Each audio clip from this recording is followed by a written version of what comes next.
ആമേൻ, ആമേൻ. യേശുവിൻ്റെ ഏറ്റവും പ്രിയമുള്ള കുഞ്ഞെ, ശിക്ഷണത്തെ നീ വെറുക്കുന്നു, എൻ്റെ വചനത്തെ അവഗണിക്കുന്നു.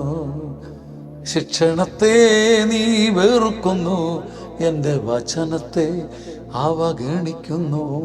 സങ്കീർത്തനം 50:17. നീ ശിക്ഷണത്തെ വെറുക്കുന്നു എന്ന് വെച്ചാൽ നീ എൻ്റെ വചനത്തെ അവഗണിക്കുന്നു എന്നാണ് അർത്ഥം. ആരെങ്കിലും സ്നേഹത്തോടെ ഹൃദയത്തിൽ തൊട്ട് ചങ്കിൽ തൊട്ട് ആത്മാർത്ഥമായി നിന്നെ തിരുത്തിയാലും നീ അത് കേൾക്കില്ല.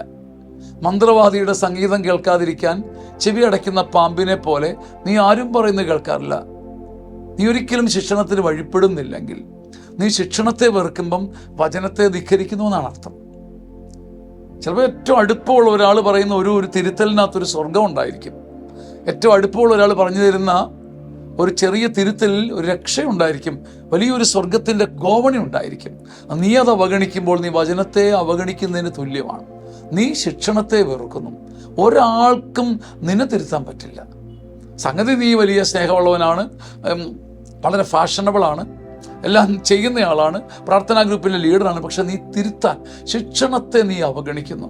ശിക്ഷണത്തെ നീ ഒരിക്കലും സ്വീകരിക്കില്ല എന്ന് വെച്ചാൽ നീ വചനത്തെ അവഗണിക്കുന്നു എന്നാണ്.